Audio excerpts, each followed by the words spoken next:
저는 총회교육개발원의 중고등부 담당 김현지 전도사입니다. 이번 총회 겨울 성경학교 수련회에서는요, 바로 사도신경을 주제로 교재가 제작되었습니다. 그리고 부제로는요, 우리의 믿음을 고백해요, 이런 부제가 달려 있습니다. 2020 총회 겨울 중고등부에서는요, 두 가지를 목표로 하고 있습니다. 첫 번째로는 나의 믿음을 이루는 그 지식, 그 내용이 무엇인지를 분명히 아는 것이죠. 우리 아이들은 종종 사도신경을 마치 주문을 외우듯이 외울 때가 있습니다. 그런데 사도신경은 그 내용 하나하나 한 줄 한 줄 한 줄이 우리의 신앙의 정수를 담고 있는 정말 중요한 문장들입니다. 그래서 각각의 내용들을 분명히 알아서 이 사도신경 전체가 의미하는 것이 무엇인지를 우리 사랑하는 모든 청소년들이 아는 것을 목적으로 하고 있습니다. 두 번째로는 그저 아는 것에만 그치면 안 되죠. 바로 그렇게 배운 지식을 통해 나의 하나님, 나의 예수님, 나의 성령님, 우리 삼위일체 하나님이 어떤 분이신지를 나의 언어로 고백하는 것을 목적으로 합니다. 그렇다면 사도신경은 왜 배워야 할까요? 왜 사도신경이 이토록 중요한 것일까요? 바로 첫 번째는요, 사도신경은 우리의 신앙생활을 위한 지도와 같기 때문에 그렇습니다.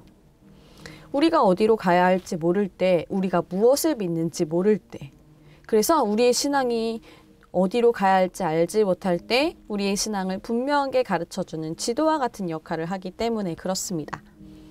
또한 두 번째로는요, 사도신경은 우리의 믿음을 지키는 방패와 같습니다. 누군가가 넌 누굴 믿니? 넌 무엇을 믿니? 공격해올 때 우리의 신앙은 이거야 라고 고백하며 이단과 그리고 믿지 않는 자들의 공격에 방어할 수 있는 그런 귀한 방패와 같다는 것이죠. 이러한 의미에서 사도신경은 정말 중요합니다. 그렇다면 사도신경은 어떠한 구조를 가지고 있을까요? 여기 사도신경의 전문이 나와 있습니다. 그런데 사도신경을 면밀히 살펴보면요, 하나님 아버지를 믿습니다.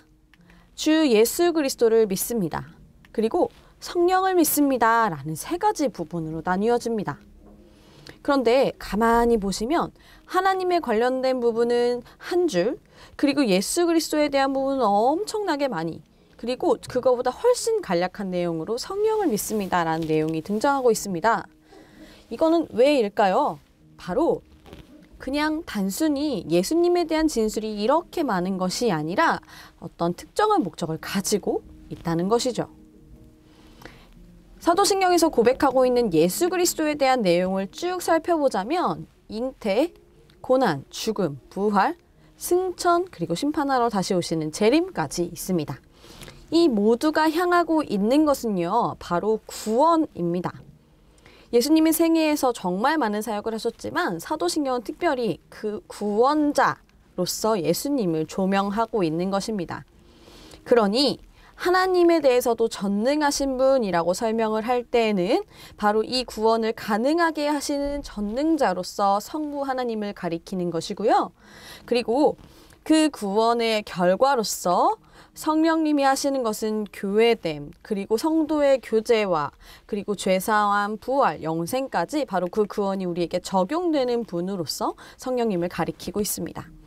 이렇게 사도신경은 삼위일체적인 구조를 가지고 진술되고 있습니다. 특별히 그 삼위일체적인 내용 안에는 가장 중심에 구원자로서의 우리 삼위일체 하나님이 설정되어 있는 것이죠. 그렇다면 각 과별로 도대체 하나님에 대해서, 예수님에 대해서, 성령님에 대해서 진술하고 있는 것이 도대체 어떤 의미인지 각 과별로 하나씩 살펴보도록 하겠습니다. 첫 번째가는요, 삼위일체적인 구조에 발맞추어서 첫 번째가는 하나님을 믿습니다입니다. 전능해서 천지를 만드신 하나님 아버지를 내가 믿사오며 부분을 다루게 될 거고요. 이 부분에서 우리가 외울 말씀은 로마서 10장 9절입니다. 내가 만일 내 입으로 예수를 주로 시인하고 하나님께서 그를 죽은 자 가운데서 살리신 것을 내 마음으로 믿으면 구원을 얻는다 라는 로마서의 고백인 거죠. 로마서, 즉 초대교회에서도 예수 그리스도를 주로 시인하는 것, 그것을 입으로 고백하는 것을 정말 중요한 사실로 여겼다고 하는 것 같아요. 자, 그러면 한번 살펴보겠습니다. 1과 학습 목표는요, 이렇게 세 가지로 나누어집니다. 첫 번째, 하나님이 어떤 분이신지 아는 것, 그리고 그 하나님이 나의 하나님 되심을 신뢰하는 것, 세 번째, 그 하나님이 어떤 분인지 나의 언어로 고백하는 것, 이렇게 세 가지입니다. 그렇다면 진짜로 한번 시작해 보겠습니다. 나는 하나님을 믿습니다. 이 부분에 보시면 9개의 사탕이 나와 있습니다. 이 9개의 사탕은 각각 능력을 가지고 있어요. 우리에게 특별한 능력을 주게 하는 거죠. 학생들과 함께 나누어 봅시다. 나는 이 사탕을 먹음을 통해서 무슨 일을 하고 싶은지요? 이거는 사실 이러한 질문입니다. 너에게 특별한 능력이 생기면 넌 뭘 하고 싶니? 라는 질문입니다. 우리 학생들이 어떤 사탕을 먹고 싶은지, 그리고 그 사탕을 먹고 무엇을 하고 싶은지를 나누다 보면 학생들의 요즘의 필요, 그리고 그 학생들의 원함이 좀 드러날 겁니다. 선생님들께서는 이 부분을 아이들과 충분히 나누어 주시면서 아이들이 지금 원하는 것, 필요하는 것, 즉 하나님의 일하심, 도우심, 전능하심이 어떤 부분에서 필요한지를 한번 아이들과 충분히 나누어 주세요. 그런데 이 질문을 하고 나서요, 마지막에 보면 레몬, 호두, 콜라 맛을 한꺼번에 먹으면 어떤 존재가 되는지, 그리고 그 존재가 됐을 때 무엇을 하고 싶은지를 나누는 겁니다. 레몬맛 사탕은 무엇이든지 할 수 있는 것, 그리고 호두맛 사탕은 누군가의 아버지가 되는 것, 그리고 콜라맛 사탕은 무엇이든지 만들어낼 수 있는 것입니다. 바로 하나님이 되어 보는 거죠. 하나님이 된다면 넌 무엇 하고 싶니? 이 질문을 통해서 아이들에게 이야기하고 싶은 건요, 네가 전능한 능력을 가진다면 당신은 무엇을 할래요? 넌 무엇을 하고 싶니? 라고 물어봐 주는 겁니다. 앞에서는 조금 한정적인 능력이었다면 뒤로 갈수록 조금 커다란 능력이 생깁니다. 이 커다란 능력을 가지고 인간인 우리는 무엇을 하고 싶은지 아이들과 충분히 나누어 주세요. 앞과는 조금 다르겠죠. 하나님의 전능하심이니까요. 그런데 이 질문을 통해서 우리가 확인할 수 있는 건 뭐냐면, 우리는 죄인이어서 우리의 원함과 필요에만 포커스가 맞춰져서 전능을 이루어 간다는 거죠. 마치 브루스 올마이티라는 영화에서처럼 우리는 우리의 시야에 갇히고 우리 자신만을 위해 우리의 이기적인 욕구를 충족시키기 위해서 우리는 우리의 전능을 사용할 것이라는 겁니다. 그런데 그 질문을 계속해서 유도해 가면서 아이들에게 결국 궁극적으로 끌어내고 싶은 이야기는 무엇이냐면요, 바로 하나님이, 그 전능을 가진 그 하나님, 그러나 온전한 선인 그 하나님이 도대체 무엇을 하셨냐는 거죠. 하나님 전능하신 능력으로 무엇을 하셨습니까? 아이들과 함께 고민해 보시면서 요 단계를 마무리해 주시면 됩니다. 한 페이지를 넘어가시면요, 인포그래픽으로 정리되어 있는 하나님에 대한 질문이 나옵니다. 이 페이지에 가셔서는요, 아이들과 함께 나누어 주세요. 평소에 내가 생각하는 하나님이 어떤 하나님이신지요. 앞에서 전능에 대해서 나눴기 때문에 아마 아이들이 전능이라고 말할 수도 있을 것 같아요. 하지만 그런 거 말고 네가 평소에 생각하는 하나님이 도대체 어떤 분이니? 한번 나누어 주세요. 그렇다면 아이들이 여러 가지 생각이 나올 겁니다. 그 생각을 충분히 나누어 주시고, 그렇다면 사도신경에서 말하고 있는 하나님이 어떤 분이신지를 다시 한번 나누어 주세요. 그러면 사도신경에서 말하고 있는 하나님은 크게 세 가지 하나님입니다. 첫 번째로는요, 전능하신 분, 뭐든지 할 수 있는 분입니다.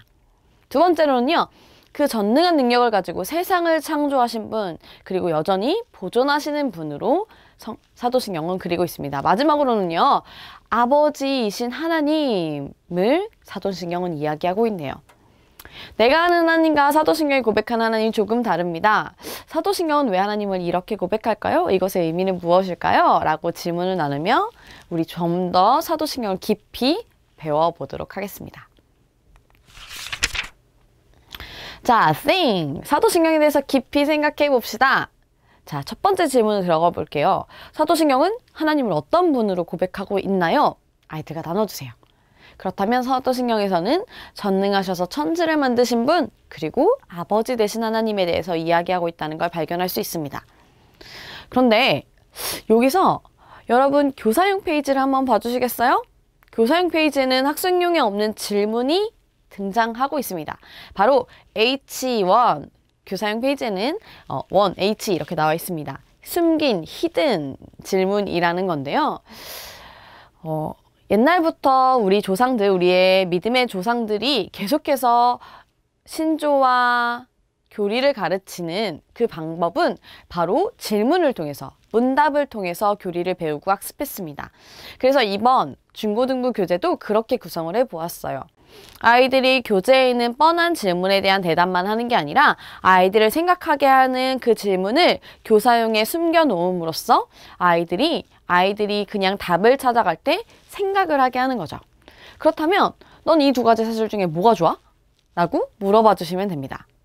뭐가 좋을까요? 아이들마다 조금 의견이 다른 것 같아요. 그렇다면 먼저 이 사도신경의 안에서 표현하는 두 가지 중에 더 좋은 것을 나누어 봅시다. 그리고 아이들이 어떻게 생각하는지가 나올 거예요. 근데 제가 경험해본 결과 아이들은 조금 더 아버지에 집중하더라고요. 그렇다면 교사분들은 그 의견을 이렇게 수렴하셔서 그렇다면 그 하나님 아버지에 대해서 먼저 살펴볼까? 라고 하시면서 넘어가 주시면 됩니다. 다음 질문으로 넘어가 보면 전능하신 하나님을 왜 아버지라 부르냐? 라는 질문이 나옵니다. 이 질문을 받으면 아이들은 당황하기 시작할 거예요. 왜냐면요, 우리 아이들은 요만할 때부터 교회 다니면서 하나님을 아버지라고 배웠기 때문이에요. 7살 때도 유치부에서 이렇게 배웁니다. 하나님 아버지, 오늘도 맛있는 음식을 주셔서 감사합니다. 잘 먹고 키 쑥쑥 크게 해주세요. 예수님의 이름으로 기도합니다. 아멘! 이렇게 배웠단 말이죠. 우리 아이들은 너무 당연하게 아버지라고 배웁니다. 그런데 왜 아버지라 부르니? 라고 하면 아이들 순간 말문이 막힐 거예요. 생각을 하게 하겠죠. 그러면 아이들이 보통 이렇게 대답할 겁니다. 우리를 만드셨으니까요. 라고요. 그 정답도 맞죠. 맞긴 맞는데 완전한 정답은 아닙니다. 왜냐하면 그렇다면 이렇게도 질문해 주시겠어요? 아, 그러면 바퀴벌레도 하나님이 만드셨는데 바퀴벌레도 하나님을 아버지라 부르겠네? 그럼 다시 당황하기 시작합니다. 뭐지? 그럼 뭐지? 그때 아이들이 당황할 때 우리 한번 요한복음 1장 12절을 함께 보자 라고 이야기를 해주시면 돼요. 정답이 뭐냐면요, 성경이 그 이름을 믿는 자는 하나님의 자녀가 된다고 선언하기 때문이에요. 그런데 그 요한복음 1장 12절에서 이 내용이 무엇이냐면요, 영접하는 자, 곧 그 이름을 믿는 자들에게는 하나님의 자녀가 되는 권세를 주셨으니 이야기합니다. 그렇다면 아이들에게 다시 한번 물어봐 주세요. 그러면 그 이름이 누군데? 라고요. 모두 다 아시겠죠? 바로 예수 그리스도입니다. 예수 그리스도가 하나님의 아들이기 때문에 그 이름을 믿는 자에게 하나님의 자녀가 되는 권세를 우리에게 주신다고 하셨습니다. 사도신경에서 말하는 하나님 아버지는 그냥 단순히 우리 아버지가 아니라 예수님을 믿음으로 통해서 우리는 하나님의 자녀가 되는 것이라는 걸 아이들에게 분명히 짚고 넘어가 주세요. 그렇다면 그 하나님께서 내 아버지가 되신다는 사실은 나에게 어떤 위로가 될까요? 왜냐하면 죄인인 우리가 그냥 죄인으로 살아가는 게 아니라 하나님이 나의 아버지가 되셔서 그 아버지가 나의 든든한 백이 되어주시기 때문에 어떤 상황에서도, 힘들고 지치는 상황에서도 우리 인내하고 또한 모든 상황 가운데서 감사할 수 있습니다. 자, 그러면 사도신경에서는 하나님 아버지 어떤 성품을 드러내고 있느냐면 하나님의 전능하심을 나타내고 있습니다.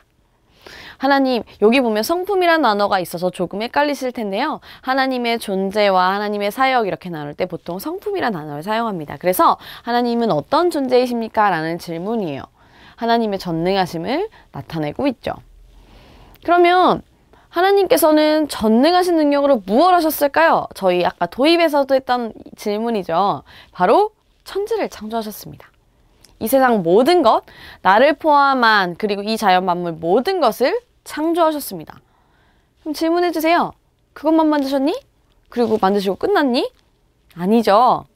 우리 하나님께서는 그 전능하신 능력으로 만드시고 땡! 이게 아니라 만드시고 나서 그 세상 모든 것들을 여전히 지키시고 보존하시며 그것들을 또한 새롭게 하시는 재창조의 사역을 행하고 계십니다. 그럼 마지막 질문입니다. 나의 아버지가 전능하시다는 건 나에게 어떤 의미일까요? 아까 3번과는 조금 다릅니다. 하나님이 아버지라는 것과 전능하시다는 것, 그 내 아빠가 전능하시다는 건 어떤 의미일까요? 그가 전능하시니 날 지키시고 보호하십니다. 그래서 우리는 어떤 상황에서도 두렵지 않은 것 같아요. 근데 아이들에게 브릿지 질문 하나 톡 던져주세요. 전능하신 하나님이 주신 것 중에 뭐가 제일 좋은 걸까요? 전능하신 하나님이 우리에게 많은 것들을 주셨죠. 우리에게 부모님도 주시고 공기 호흡할 수 있는 이 호흡 생명도 허락하여 주시고, 그리고 그 외에 우리가 먹고 마시고 누리는 많은 것들을 주셨는데 그 하나님 주신 것 중에 제일 좋은 건 뭐일까요? 아이들에게 잠깐 언급하고 넘어가 주세요. 그게 바로 우리의 구원이란다. 그런데 그건 우리 다음 거에서 배울 거야. 한번 기대해보자 라고 이야기하시면 좋을 것 같습니다. 이렇게 띵크를 배웠다면요, 이제 우리 이거를 한번 복습해보고 적용하는 시간을 가질 겁니다. 1번 하나님의 전능하신 손길이 느껴지는 걸 체크해보자 라고 했을 때 이렇게 나옵니다. 여러 가지가 있죠. 그런데 잘 보면요, 사실 모든 것이 다 하나님의 손 안에 있는 겁니다.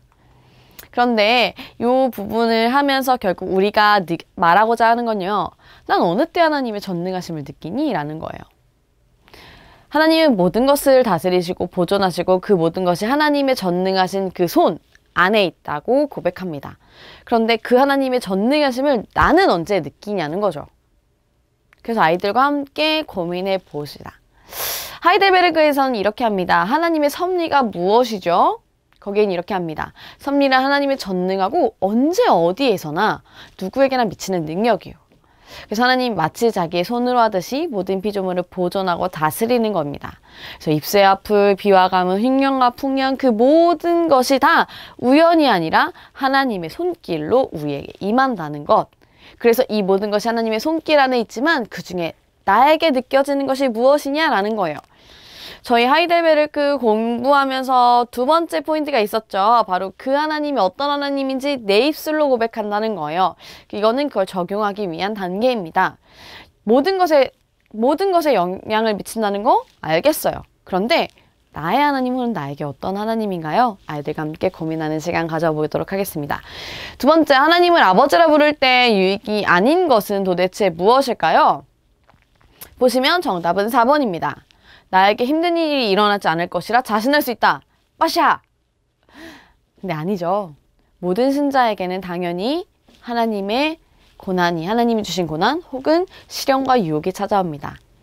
하나님 전능하신데 왜 그래요? 우리 아이들 많이 하는 질문이죠. 저희 아이들도 그래요. 하나님 전능하신데 왜 나한테 이래요? 왜 내 기도 안 들어줘요? 라고 이야기하는 아이들이 있어요. 그런데 하나님의 전능은 나의 필요를 위한 게 아니에요. 나의 필요만을 위하여서 존재하는 능력이 아니에요. 도깨비 왕왕이처럼 하나님 이거 해주세요. 뚝딱! 이러면 짠! 하고 되는 게 아니라는 거예요. 하나님의 전능은 하나님의 선하신 목적에 따라서 하나님의 뜻에 따라서 사용됩니다. 그 하나님의 선하심과 온전하신 뜻이 드러나는 것이 우리의 구원인 거죠. 우리를 위한 것이 아니라고 말할 수는 없지만 내가 원하는 것만을 들어주기 위한 하나님의 전능이 아니라는 것을 아이들에게 분명하게 인지시켜 주시면 될 것 같습니다. 자, 마지막 하나님에 대해서 배운 것을 한번 적어보세요. 나만의 언어로 쭉 써보는 거예요. 이게 사실 이거의 포인트죠. 하나님 나에게 어떤 분이시고 전능하신 하나님 나에게 이렇게 하셨고 쭉 적어보는 겁니다. 그리고요, 그거를요, 그 다음 페이지에 넘기셔서 이거를 조금 더 정제된 단어로 혹은 리듬, 라임에 맞춰서 적어봐서 랩으로 진행하는 겁니다. useful, 나의 말로 고백해줄 랩이라고 되어 있습니다.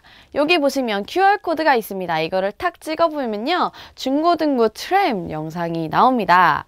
그래서 이걸 하면 랩비트가 이렇게 쿵쿵쿵쿵 나오는데 그거에 맞춰서 나의 하나님이 어떤 분이신지를 고백해보는 겁니다.